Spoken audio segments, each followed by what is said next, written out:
Abram suas Bíblias em Efésios, no capítulo 3, por favor.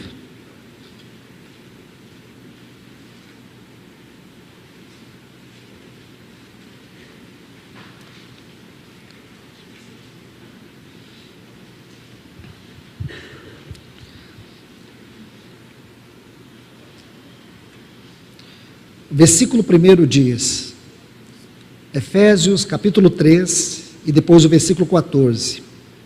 Por essa causa, eu sou prisioneiro de Cristo Jesus, por vós, os gentios. Versículo 14. Por essa causa, dobro os meus joelhos diante do Pai, de nosso Senhor Jesus Cristo. Amado Deus, querido Pai, no nome do Teu Filho, Senhor, nós estamos aqui reunidos. Estamos aqui te pedindo Teu socorro, pedindo a Tua misericórdia, pedindo que o Senhor, de uma maneira muito especial, venha sobre nós. Pai, se derrame nesta palavra, que o Senhor possa se derramar a cada um de nós, para que possamos chegar aos Teus pés, quebrantados, rendidos, e possamos dizer, como disse Samuel, fala, Senhor, porque Teu servo, Tua serva, ouve. E que essa palavra penetre nos nossos ouvidos, atinja a nossa mente, as nossas emoções, os nossos afetos, atinja toda a nossa vida, Pai. Nós te pedimos em nome de Jesus. Amém. Amados irmãos e irmãs, esta é uma das mais grandiosas cartas, por que não dizer um dos maiores documentos que nós temos como Igreja do Senhor, acerca da revelação do supremo e eterno propósito que Deus estabeleceu em seu Filho, a Epístola aos Efésios. Aqui nesse capítulo 3, eu preciso colocar algumas coisas com muito cuidado. É sempre importante nós sabermos que essas divisões de capítulos, elas não existiam nos textos originais. Foram acréscimos feitos com o propósito de facilitar nossa leitura. Então, a partir desse ponto, é interessante você ler essa porção, este versículo, e observar exatamente o que Paulo está dizendo.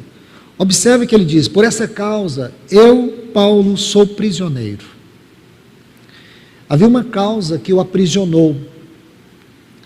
É importante você saber que no ano 53, depois de Cristo, Paulo, ele visitou Éfeso pela primeira vez. Paulo esteve ali pela primeira vez. 2 anos depois, ele volta a esta cidade, e ele permanece ali 2 anos. Nesses 2 anos, ele evangelizou toda a região da Ásia Menor, onde, aquela região que estava ali, aquela parte da Turquia hoje, onde estava a cidade de Éfeso. Aí, logo a seguir, passa 10 anos, Paulo envia essa carta. Então, esta narrativa é muito importante. 53 ele chegou, ali por volta do ano 55, ele volta a essa cidade, ele fica 2 anos, 57 ele sai dali, e aproximadamente uns 10 anos depois, essa carta chega. Quando essa carta chega até Paulo, até os irmãos em Éfeso, Paulo estava preso. Eu quero ler alguns textos com vocês. Abra a sua Bíblia aqui no capítulo 6, os versículos 21 e 22.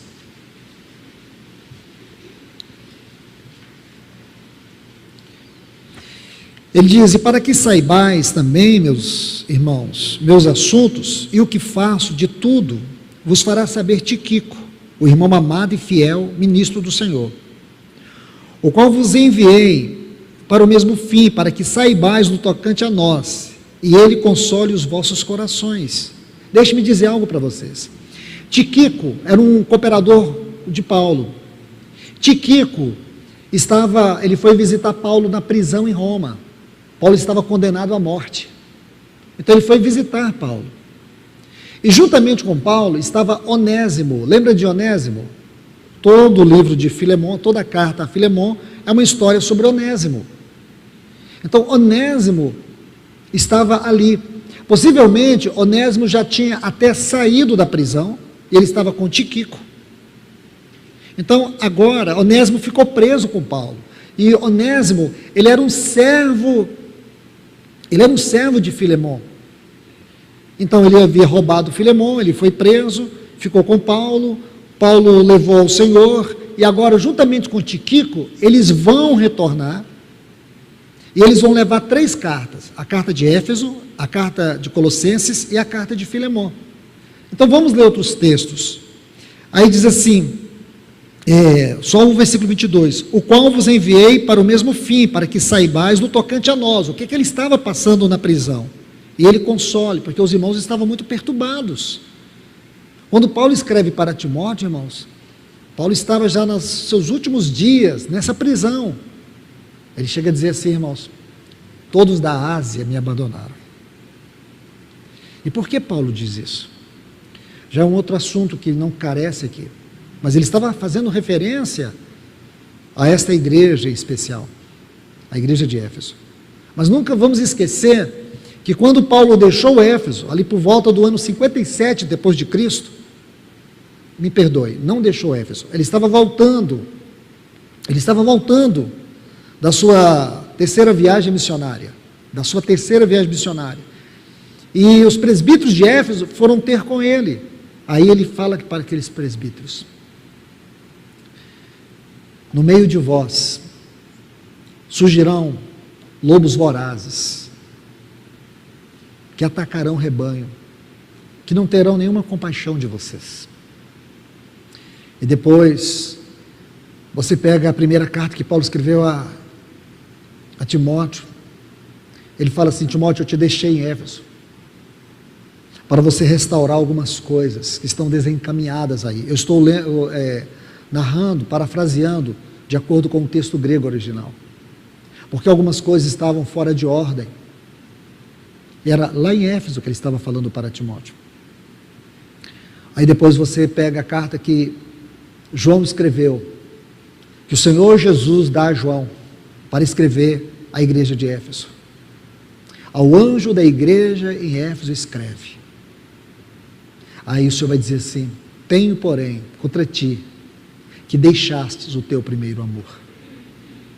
Nós temos que ter esse pano de fundo na nossa mente, para nós entendermos, irmãos, o coração de Paulo nessa carta. Paulo, ele ficou preso durante muitos anos. O período das prisões de Paulo é 1/3 de todo o tempo de ministério. Paulo teve um ministério de 33 anos, 11 anos foram prisões. E aqui, nessa última fase, nessa última parte das suas prisões, ele teve uma grande revelação. É essa revelação que nós estamos aqui. E ele diz que ele estava de joelho, ele estava preso. Deixe-me colocar outros textos, senão eu vou me perder aqui na exposição. E eu quero compartilhar algo muito especial. Mas primeiro eu quero colocar esses textos. Colossenses capítulo 4, por favor. Versículos 7 e 9. Esses textos, eles têm que ser lidos juntamente com Efésios capítulo 6, versículos 21 e 22. Se você puder colocar aí na sua Bíblia, vai facilitar na sua leitura. Colossenses 4, versículos 7 a 9 diz, tudo que se refere a mim, ele está falando as mesmas coisas lá. Tíquico, amado irmão e fiel ministro e conservo do Senhor, vos fará saber, porque eu vou-lo envio com este fim, para que saibais de nosso estado, como Paulo estava na prisão, e conforme os vossos corações, com Onésimo, o fiel e amado irmão, que é um de vós. Aqui é a cidade de Colossos, onde havia aquela comunidade, onde Filemon congregava. Filemon era um homem de muitas posses, Onésimo era um servo dele, Onésimo roubou, Onésimo fugiu, Onésimo foi preso, Paulo o encontrou, Onésimo se reconciliou, e agora ele está mandando Onésimo de volta. Aí ele diz isso, ele diz assim, envio com esse fim para que saibais de nosso estado e conforme vossos corações, com Onésimo, o fiel e amado irmão, que é um de vós, tudo o o que acontecer aqui, ele vos farão saber. Estão vendo? E a continuidade aqui é só ler a carta a Filemão. Então, meus amados irmãos, essa é a ocasião dessa epístola. Agora, vamos entender um pouco essa frase, por esta causa. Voltamos aí para o capítulo 13. Vamos voltar. De Efésios.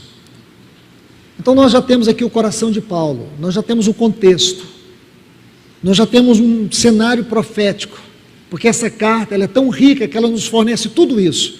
Nós temos um cenário histórico, nós temos um cenário profético e nós temos um cenário textual. Então vamos agora para o texto. Diz, por esta causa, ou por causa disto, como pode estar em outras versões. No grego você vai encontrar essa frase apenas 2 vezes nessa epístola. Aqui no versículo 1 do capítulo 13 e também no versículo 14. Os estudiosos, eles dizem assim, o Paulo, ele vinha fazendo uma exposição. Quando ele chega aqui no final do capítulo 2, e ele entra nessa conclusão no capítulo 3, então como que essa carta tem que ser lida? Se você quer a revelação plena dela, eu vou te dar uma sugestão muito importante. Então você termina de ler os versículos 19 a 22 do capítulo 2 e lê o versículo 1 do capítulo 3, aí você segue no versículo 14.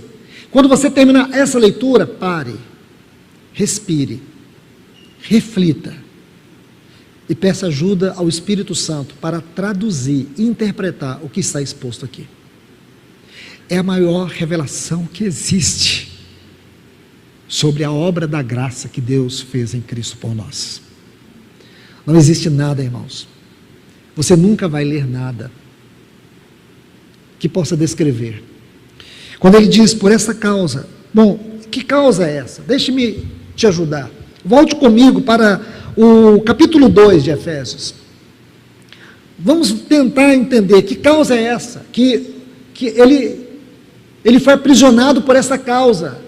Quando ele viu isso, quando ele entendeu isso, ele diz, eu estou aqui preso, é por causa disso. Vou tentar traduzir para você. Paulo está dizendo, irmãos, eu estou aqui preso, eu estou condenado à morte, é por causa disso, essa é a razão da minha prisão. É por causa desta verdade, desta revelação, é que eu estou preso e eu estou disposto a morrer. É como se ele dissesse, não existe nada que signifique para mim mais do que isso. Essa é a verdade mais suprema. É como se ele dissesse, aqui está a razão, aqui está a coroa, aqui está o brilho mais reluzente daquilo que é o encargo que eu recebi do Senhor.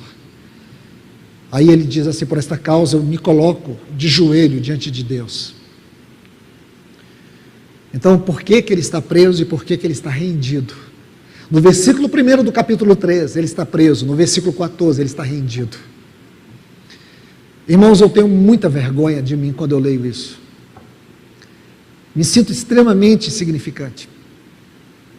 Porque nós nos perdemos em tantas coisas, em tantas concepções, em tantos problemas.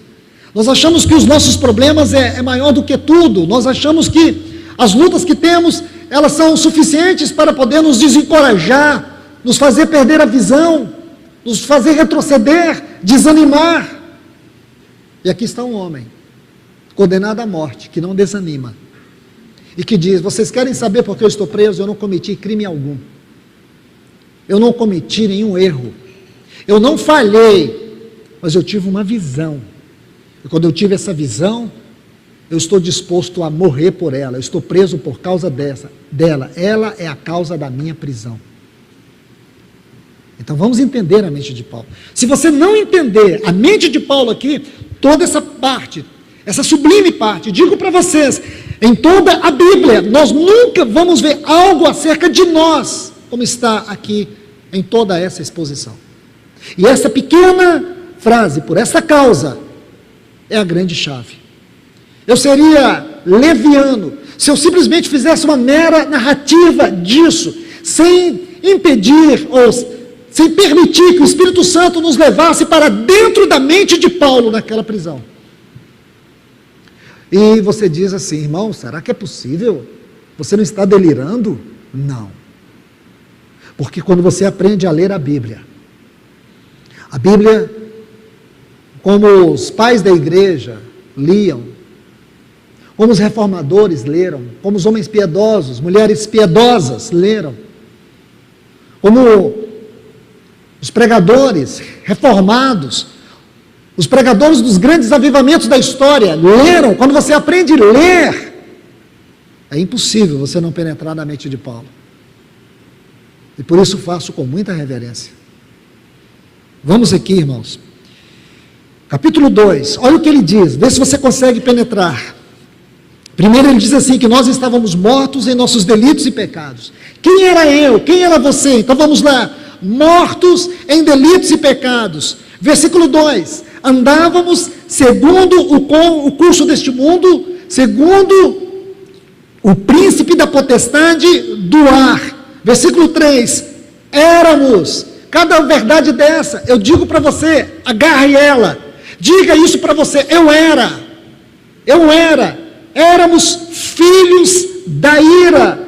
Versículo 11, estávamos sem Cristo, separados da comunidade de Israel, estranhos às alianças, não tendo esperança e sem Deus no mundo. Quem éramos nós? Alguém aqui, irmãos, ousa dizer que era diferente do que está escrito aqui? Alguém aqui poderia dizer, irmão, eu não era isso. Todos nós. Agora olha o versículo 19, agora começa a entender a mente dele. Aí diz assim, já não sois estrangeiros e peregrinos, mas concidadãos dos santos, sois da família de Deus, edificados sobre o fundamento dos apóstolos e profetas, sendo ele mesmo, Cristo Jesus, a pedra angular, a pedra fundamental, no qual todo edifício cresce bem ajustado para ser santuário consagrado, dedicado ao Senhor. Aí o versículo 22, diz, no qual também vós, juntamente, estáis sendo edificados para ser uma habitação eterna do Espírito Santo. Conseguiu entender, irmãos? Os destinados ao inferno, os condenados eternamente, os mortos eternamente, aqueles que estavam separados de Deus, estranhos às alianças de Deus, sem Cristo, éramos nós, os filhos da ira, os que andávamos segundo todo o principado e potestade deste mundo. Ele diz, não, agora vocês são concidadãos com todos os santos, desde Abel, todos os santos, vocês são cidadãos dos céus. Mas ele não para aí, vocês não são só isso, vocês são muito mais. Olha o que ele vai dizer, vocês estão sendo edificados, a palavra aqui é oikodone, significa, vocês estão sendo construídos para ser um tabernáculo, um santuário eterno. Irmãos, a Bíblia termina com isso, capítulo 21 e 22, termina com a grande cidade. Essa grande cidade é a Nova Jerusalém, e a Nova Jerusalém é a composição máxima e eterna de toda a obra de Deus em Cristo Jesus. Falta fôlego, irmãos. O coração chega a palpitar, porque é isso que ele fala, que nós somos. E diz, por essa causa, eu estou preso. Desde o dia que Paulo concebeu essa visão, ali naquela prisão, naquela masmorra. Prisão é um nome até bonito, masmorra. Meus irmãos e irmãs, aqui está Paulo dizendo, esta é a causa. Eu quero que vocês saibam o que eu estou passando, o Tiquico vai informar vocês a minha situação aqui. E vou dizer algo para vocês, eu me atrevo em dizer isso para vocês. Quando os irmãos talvez souberam, penso eu, isso aqui não está na Bíblia. Quando os irmãos em Éfeso leram essa carta, com certeza houve júbilo. Com certeza os irmãos foram extremamente encorajados. Essa igreja recebeu 2 cartas, essa foi a primeira carta. Mas quando eles recebem a segunda carta, o amor esfriou. O Senhor diz assim: tenho porém contra ti. O Senhor tinha algo contra esta igreja. Quando o Senhor escreve para Éfeso, ele tinha algo para essa igreja. Mas quando ele escreve a segunda vez, ele tinha algo contra essa igreja. A primeira carta foi uma carta de amor, de consolação. A segunda carta foi de exortação. A primeira carta era para edificá-los. A segunda carta era para restaurá-los. Por quê, irmãos? Quando o Tiquico, com certeza, descreveu aquela situação, possivelmente os irmãos foram mais desanimados do que encorajados, a ponto de Paulo dizer: Timóteo, você está em Éfeso. Timóteo foi para Éfeso, para dar continuidade àquela obra. Paulo escreve 2 cartas para Timóteo, para poder encorajá-lo. Ele estava com 40 anos, ele estava profundamente desanimado, desgastado. Paulo escreve aquelas 2 cartas para poder encorajá-lo, para que ele pudesse dar prosseguimento àquela obra, mas Paulo não esconde a verdade. Eu disse: eu te coloquei para você colocar em ordem. Tem muitas fábulas. Irmãos, por favor, abra comigo aqui 1 Timóteo, capítulo 1. Ele diz assim no versículo 3, vou ler conforme, vou explorar o que eu puder, para fazer vocês entenderem a tônica das palavras de Paulo. Ele diz assim: eu te implorei. É assim que está, na sua Bíblia está assim: eu te roguei. Está vendo aí, roguei. Essa palavra é muito forte na língua grega. Eu vou tentar traduzir essa palavra para você. Eu implorei, eu bradei. Aí, 1 Timóteo, capítulo 1, versículo 3. Eu gritei para você, Timóteo, quando parti para a Macedônia. Quando Paulo partiu para a Macedônia, ele disse para Timóteo: fica em Éfeso. A igreja está em ruínas, ela está em opróbrio, porque estão ensinando outra doutrina. Os irmãos perderam a doutrina. Os capítulos 1, 2 e 3 da Epístola aos Efésios é doutrina, irmãos. Quando você toma esses 3 capítulos, você tem que chegar à conclusão que essas são as verdades mais profundas da doutrina da igreja. Olha o capítulo 1, irmãos. A doutrina do supremo e eterno propósito que Deus estabeleceu em Cristo. Capítulo 2, a doutrina que mostra a altura, a largura, o comprimento, a profundidade da nossa redenção.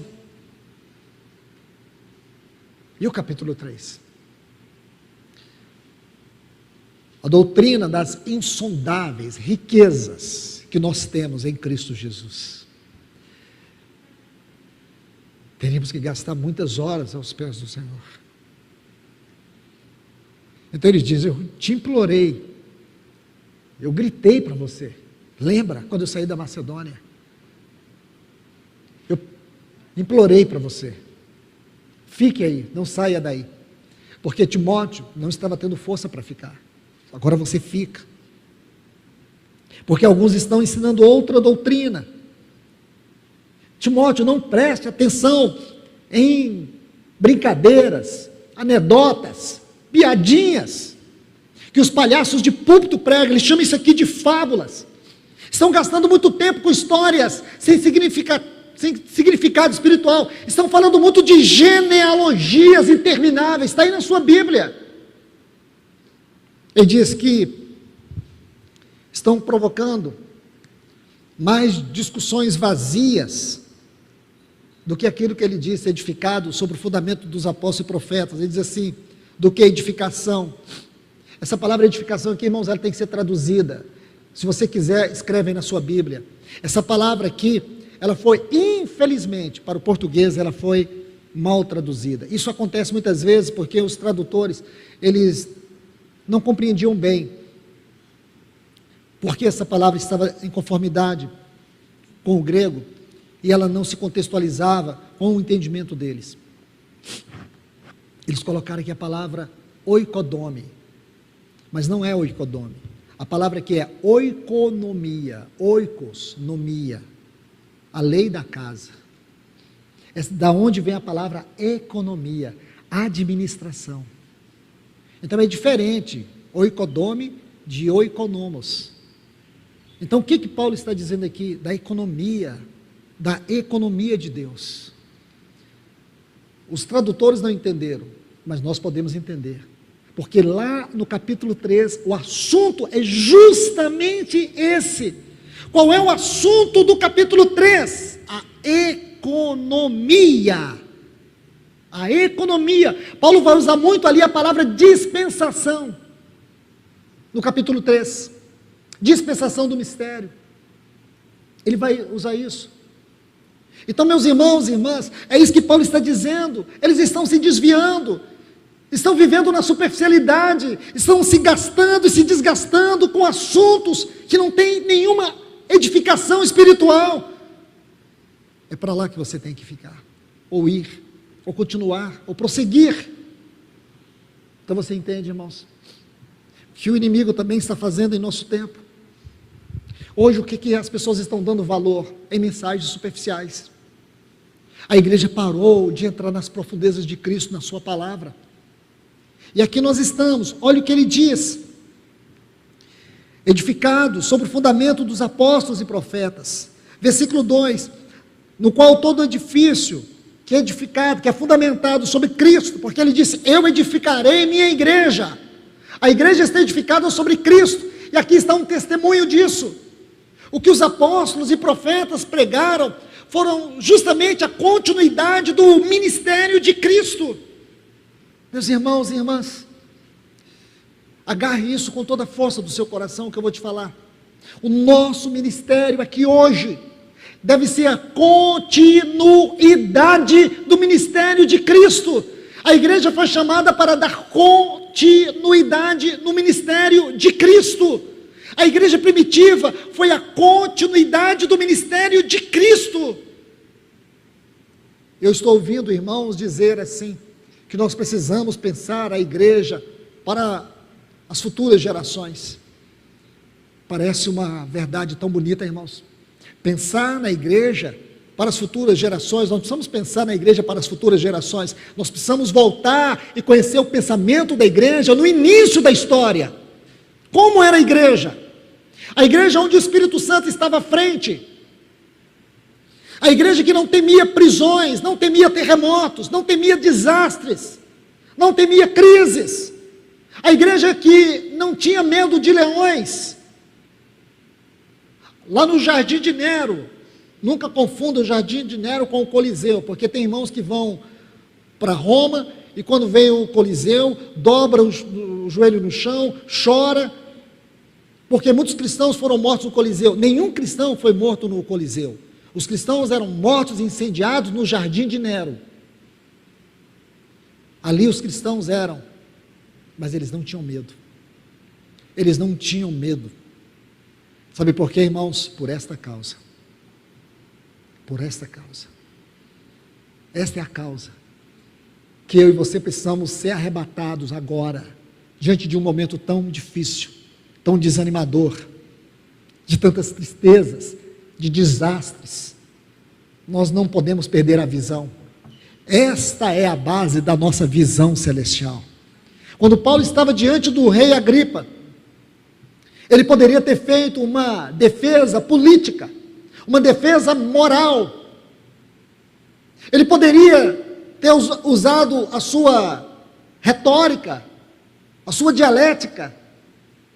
Ele poderia ter se utilizado das filosofias das quais ele tinha formação. Ele era um dos homens mais cultos da sua geração. Mas ele não se utilizou desses subterfúgios. Ele faz uma exposição de toda a sua trajetória como homem, como religioso. E ele conclui numa frase. Ele diz: Rei Agripa, eu não fui desobediente à visão celestial. Esta é a nossa visão celestial. A nossa visão celestial é que nós estávamos indo para o inferno. Nós estávamos condenados ao inferno. Mas o nosso Senhor Jesus, o Verbo de Deus, aquele que sempre eternamente foi Deus com Deus, Ele deixou o seu trono, Ele deixou a sua majestade, Ele se vestiu da nossa carne, da carne humana, Ele entrou no mundo de pecado, de tentações, no mundo no qual Satanás é o príncipe. Satanás tem um principado, tem um governo de potestades, de dominadores e de hostes espirituais. Ele veio a este mundo, sofreu todos os ataques na sua carne, tentado em todas as coisas a nossa semelhança, mas ele não pecou. O pecado não o venceu, as potestades não venceram, nem mesmo a morte pôde vencê-lo. Ele tomou o cálice da ira de Deus, para que nós pudéssemos tomar o cálice da bênção, da misericórdia, da graça e do amor de Deus. Ele ressuscitou e abriu um caminho para nós, e Ele deixou o seu evangelho vivo, por meio dos apóstolos, dos profetas. É este evangelho que nós estamos proclamando, o evangelho que a igreja foi comprada pelo preço do sangue de Cristo Jesus, e que Cristo está sendo trabalhado nesta igreja, fazendo dela o seu santuário, e um dia essa igreja será levantada diante de principados e potestades, como uma linda cidade, onde terá um santuário, e o santuário será o Senhor, e toda essa cidade, ela será habitada pelo nosso Deus eternamente. É esta a causa, esta é a grande causa, meus irmãos e irmãs, que Paulo diz: eu estou preso. Esta é a causa da minha prisão. Esta é a visão celestial. Oh, irmãos, nosso arrebatamento começa aqui. O nosso arrebatamento começa aqui. Se vamos passar pela grande tribulação ou não, não faz diferença. Nosso coração já foi arrebatado. Nosso coração já está nos céus. Nosso coração já está diante do Senhor. O que está faltando é só Ele vir nos encontrar, porque Ele já nos arrebatou. Nosso coração é dele. É isso que Paulo está dizendo. Esta é a causa. Não importa o que vai me acontecer, não importa prisões, não importa a condenação de morte, não importa. O que importa é isso. É o que você é hoje. Você não é uma estrangeira. Você não é uma peregrina, não é um peregrino. Você não é um qualquer nesse mundo. Não. O seu nome foi escrito, e posso aqui criar essa figura pictórica. O seu nome foi escrito no livro de Deus, pelo sangue de Cristo Jesus, e não há nada, e nem ninguém que poderá apagá-lo. Glórias a Deus por isso. Você está sendo edificada para ser uma pedra, como diz Apocalipse capítulo 21, versículo 14, aquelas pedras da edificação, da muralha, da Nova Jerusalém. Nós estamos sendo trabalhados, nós estamos sendo transformados, nós estamos sendo conformados a Cristo Jesus. É isso que o Espírito Santo está fazendo. Está doendo? Tá. É difícil? É. Às vezes nos vem desânimo, vem. Vontade de desistir, muitas vezes. Mas nós não vamos desistir. E não é porque nós seguramos na mão dele, é porque ele segurou nas nossas mãos. Talvez você soltou muitas vezes, mas ele não solta. Ele não te deixará, ele não vai te desamparar. É isso que você tem que entender.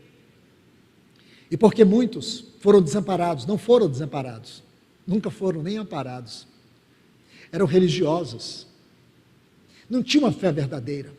Jesus não era o autor e nem o consumador da fé destes. Esses estão espalhados aqui pela Bíblia. Lá no Velho Testamento chamava-se de populacho. Paulo chega a dizer que alguns se entremeteram no nosso meio para poder causar dissensão à nossa fé. Estavam conosco, mas não eram dos nossos. Isso está aqui. Muitos eram seguidores de Jesus, mas não se tornaram discípulos de Jesus. Compreende, irmãos? A Bíblia é muito clara. Nem todos que me dizem Senhor, Senhor, entrarão no reino dos céus. O Senhor está vindo para esta igreja, que tem esta causa, que foi capturada por esta causa. O Senhor está comprometido com esses, que estão comprometidos com esta causa. O Senhor está edificando um povo para si, um povo para o seu nome. O Senhor está nos chamando, o Senhor está nos convocando nesta hora. Não é hora de retroceder, é hora de nós sermos como aqueles 300 que lutaram juntamente com Abraão para vencer aqueles 4 reis. O Senhor está nos chamando para nós exercermos o mesmo papel que Arão e Ur exerceram quando Israel lutava contra os amalequitas. Moisés cansado, a batalha demorada, mas ali havia aqueles 2 testemunhos, aqueles 2 homens sustentando os braços pesados de Moisés com aquela vara. É você, meu irmão, minha irmã, que Deus está chamando para esta hora. Deus te trouxe para esta geração, para você viver a vida da igreja com dignidade nesta hora. O Senhor está nos chamando, como Ele chamou aqueles sacerdotes, quando o povo está agora diante da terra de Canaã. Mas entre onde eles estavam e Canaã, havia o Jordão. E o Jordão estava transbordando. Estava transbordando. Quando eles foram atravessar o Mar Vermelho, as mãos poderosas, invisíveis de Deus, entraram por aquele mar e abriram 2 paredes de água. Mas aqui no Jordão não foi. Aqui Deus fez diferente. Deus chamou aqueles valentes sacerdotes. Eles pegaram aquela arca, levaram até a altura do ombro, e o Jordão transbordando. Quando eles pisaram naquela água, as águas se abriram. Se abriram. E aqueles sacerdotes entraram e ficaram no meio do leito, com aquela arca levantada. E todo o povo passou. Quem hoje se coloca para dizer, Senhor, eu quero ser a tua vanguarda nesta hora? Quem hoje está disposto a se levantar para encorajar os irmãos que estão ficando para trás? Quem hoje ousa se levantar para dizer, Senhor, eis-me aqui, envia-me, usa-me, porque nós temos uma causa, aqui está a causa, é por causa disso aqui, esta é a mensagem, este é o evangelho, aqui está o nosso chamamento, aqui está a nossa vocação, esta é a causa. Quem nesta hora não vai se curvar, não vai se dobrar aos enganos, às sutilezas, às mentiras? Quem vai olhar para todo o caos que está vivendo o mundo e vai dizer, Senhor, eu não tenho medo, eu não tenho, porque toda a minha força emana do teu trono, do teu Espírito que em mim habita? Quem? Aqui está, irmãos, os valentes, e você vai percorrendo a Bíblia, você vai encontrando eles, os 300 de Gideão, contra o grande exército midianita. Eles não tinham a menor condições. Percebe isso, irmãos? Eles não tinham a menor condições. Mas por que venceram? Porque Deus, Ele não pensa como nós, Ele não age como nós. Na nossa matemática, 1 mais 1 são 2, para Deus não. Na nossa matemática, para alimentar 5.000 pessoas, fora as crianças e as mulheres, precisaríamos de 1 tonelada de pães, para Deus não, 5 pães e 2 peixinhos é o suficiente para sobrar 12 cestos. Consegue, irmãos? As contas de Deus, a matemática de Deus. Na nossa matemática, 300 homens não pode vencer um exército poderoso como o dos midianitas. Precisaríamos de pelo menos 32.000 homens, que era a quantidade inicial. Deus não precisa da nossa força, Deus não precisa da nossa quantidade, Deus precisa daqueles que se dispõem e dizem: eu estou aqui, Senhor. Como foi Eliseu contra o exército da Síria, que veio pelejar contra ele. Sabe o que aconteceu no final da história? Lembra da história? Eliseu na frente e o exército da Síria atrás dele, seguindo ele, porque todos estavam cegos. O Senhor, Ele tem nos chamado para viver esta hora com coragem. E a palavra do Senhor para nós é esta. Então, meus irmãos e irmãs, deixa eu só terminar a leitura, para que a gente possa prosseguir numa outra oportunidade. Agora veja o versículo 14, deste capítulo 3 da Epístola aos Efésios. É uma leitura tão rica que não precisa de muita exposição. Então, deixe-me explicar algo para vocês. Aqui no capítulo 3, do versículo 2 até o versículo 13, nós temos aqui um parênteses. É o que os estudiosos chamam de digressão. Então, aqui nessa digressão, vocês vão perceber algo muito maravilhoso. Nós vamos estudar isso numa outra oportunidade, não hoje. Mas aqui eu vou apenas citar. Então lembre-se, o assunto do versículo 1, ele vai continuar no versículo 14. E entre o versículo 1 de Efésios capítulo 3 e o versículo 14, nós temos um parênteses, uma digressão. Nessa digressão, Paulo vai tratar de pelo menos aqui 5 temas. E qual é o tema principal? Qual que é o assunto, poderíamos dizer assim? Qual é o assunto dessa digressão? As insondáveis riquezas de Deus em Cristo Jesus. Essas insondáveis riquezas de Deus em Cristo Jesus, elas podem ser aqui colocadas da seguinte forma. Por favor, olha o versículo 2. Diz assim: se é que tendes ouvido a dispensação da graça. Está vendo aí? A palavra dispensação é a palavra oikonomia, que nós lemos lá em Efésios capítulo 1. Então, primeiro item, o primeiro tema dessa digressão é a dispensação da graça. Versículo 4, diz assim: pelo que quando ledes, podeis perceber o profundo conhecimento que tenho do mistério de Cristo. Outro tema, irmãos, riquíssimo. Terceiro, mistério de Cristo. Versículo agora 9, nós temos aqui a dispensação do mistério. Ele diz assim no versículo 9: e demonstrar a todos qual seja a dispensação do mistério. Este é um outro tema dessa digressão.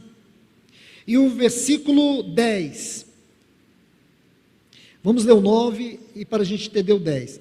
Dispensação do mistério que desde os séculos esteve oculta em Deus, o qual criou todas as coisas. Agora versículo 10, que é o quarto tema desta digressão: para que a multiforme sabedoria de Deus seja agora conhecida por meio da igreja aos principados e potestades nos lugares celestiais. Aqui nós temos a multiforme sabedoria de Deus. A palavra multiforme aqui vem de um termo grego que significa múltiplas facetas, múltiplos aspectos. A tradução mais correta é como se fosse uma colcha com múltiplas cores. Múltiplas cores. E versículo 11, que diz assim: segundo o eterno propósito que estabeleceu em Cristo. Esse é o quinto tema dessa digressão. O supremo e eterno propósito que Deus estabeleceu em Cristo. Eu digo para vocês que toda esta epístola, todos estes 6 capítulos desta epístola, se resumem a estes 5 temas que estão descritos dentro desta digressão. Que profundidade, que riqueza, quantas coisas sublimes nós temos aqui. Tudo isso, irmãos e irmãs, só para dizer o que Deus está fazendo em nós, para mostrar que a igreja não é uma instituição, não é uma organização, não é uma invenção de homens, só para dizer isso para nós, só para nos ensinar que nós não estamos debaixo de julgo de nada nem de ninguém, que nós somos um projeto de Deus, um plano de Deus, um propósito de Deus, que a nossa história é eterna e celestial. É eterna e celestial. E mostrar que todas as coisas são itens dentro de um supremo e grande propósito, que de uma maneira misteriosa, de uma maneira mística, nós fomos unidos a Cristo. Ele chama isso do mistério de Cristo. Aquilo que Paulo vai traduzir para nós em Colossenses. E Pedro, ele diz assim para Jesus: tu és o Cristo, o Filho do Deus vivo. E o Senhor Jesus vai dizer: Pedro, não é carne e sangue que está te revelando isso, é o Pai. Mas que revelação é essa? Paulo traduz, no capítulo 2 da Epístola aos Colossenses, ele vai dizer que o mistério de Deus é Cristo. E depois, nós vamos ver em Apocalipse capítulo 10, o versículo 7, que na vinda do nosso Senhor, na sétima trombeta, o mistério será revelado. O mistério de Deus será revelado. O mistério de Deus, conforme Paulo diz em Colossenses 2:2, é Cristo. Cristo vai ser revelado. E a grande pergunta que eu te faço: Cristo não foi revelado? Não. Ele não foi plenamente revelado. Ele será plenamente revelado. A revelação começa com a sua encarnação, mas um dia essa revelação, ela será total para o mundo. Eu e você já sabemos ela. É mistério, para nós não é mais mistério. Mistério para nós é um segredo que esteve oculto dentro do coração de Deus e que Ele revelou a nós por meio dos seus servos. Paulo foi o instrumento pelo qual Deus revelou esse mistério. Então você vai ver lá no capítulo 10, versículo 7 de Apocalipse, o mistério de Deus será revelado. Capítulo 11 de Apocalipse, versículo 15, diz que o mistério de Deus foi revelado. Os reinos do mundo se tornou do nosso Senhor e do seu Cristo, e Ele reinará pelos séculos dos séculos. Mas Apocalipse capítulo 2, versículos 16 e 17, diz que a igreja vai reinar com vara de ferro. Aqui o mistério começa a ficar claro. Aí nós temos que voltar para 1 Coríntios, o capítulo 12, o versículo 13. Você pode ler o 12 e o 13. Paulo vai dizer assim: assim como o corpo é um e tem muitos membros, e todos os membros, sendo muitos, constituem um só corpo. O que ele vai dizer? Assim também com respeito a Cristo. O que Paulo está dizendo? Que Cristo, na concepção mais elevada da palavra, é um corpo constituído de muitos membros. Foi isso que ele disse para o rei Agripa: não fui desobediente à visão celestial. Porque naquele dia, quando Jesus disse para ele: eu sou Jesus, a quem tu persegues. Sabe o que ele estava dizendo? Eu sou Jesus, que você bateu, que você aprisionou em Jerusalém, que você perseguiu, que você fustigou com vara. Eu sou Jesus, que você apedrejou. Eu sou Jesus, a quem tu persegues. Sabe o que ele entendeu? Que Cristo e a igreja são um corpo, cujo cabeça está no trono, e o seu corpo está na terra. Que verdade, irmãos! Essa é a verdade, essa é a causa, porque nós estamos aqui e jamais vamos desistir. Alegria, irmãos, deve inundar o nosso coração. Isso tem que nos arrebatar. Essa é a grande verdade. Aquilo que os olhos não viram, os ouvidos não ouviram, jamais pôde penetrar, é o que Deus já está fazendo, e um dia Ele vai consumar. Você nunca pôde imaginar, nunca, como diz o irmão Martin Lloyd Jones, quando ele faz uma linda exposição da igreja, nesse comentário aos Efésios, ele diz assim: a igreja é a luz, é o prisma no caminho da luz. A igreja é a maravilha das maravilhas. Se você pegasse todas as 7 maravilhas do mundo e colocasse elas ao lado da igreja, em conformidade com o supremo propósito de Deus, todas as belezas das 7 maravilhas do mundo iriam perder o seu significado. A igreja, para Cristo, é a maior de todas as belezas que existem em todo o universo. E é verdade, irmãos. Quando você olha para esta causa, para essa descrição, essa conclusão que você chega. Me perdoa, irmãos, tomar tanto tempo para falar sobre isso, porque é um assunto que me encanta. E é um assunto que nós precisamos ouvir nesta hora, irmãos. Nessa hora da grande apostasia, do grande desânimo. Eu quero convidar todos vocês para que nós pudéssemos comer deste pão, deste cálice, e celebrar toda esta alegria. Porque sem este pão, sem este cálice, sem a verdade, sem a doutrina deste pão e deste cálice, nós não teríamos como nos alegrar por essa realidade. Que Deus nos console com esta palavra. Eu iria ler a partir dos versículos 14, mas eu não vou ler, porque se eu ler, nós vamos ainda ter mais tempo, mas numa outra oportunidade nós vamos prosseguir, e o Senhor vai nos ajudar. Que Deus vos abençoe. Nós te louvamos, Senhor, nós te agradecemos, Senhor, nós exaltamos o teu nome aqui por causa desta maravilhosa palavra, sublime verdade, gloriosa verdade. Senhor, nosso coração está, sim, arrebatado por causa dessa verdade. Nosso coração se encontra nos teus céus por causa desta visão celestial. E nós aqui estamos, Senhor, agradecidos a Ti. Bendito seja o Teu nome para todos sempre. Exaltado é o Teu nome nessa reunião, Senhor. Obrigado pela Tua palavra, em nome de Jesus.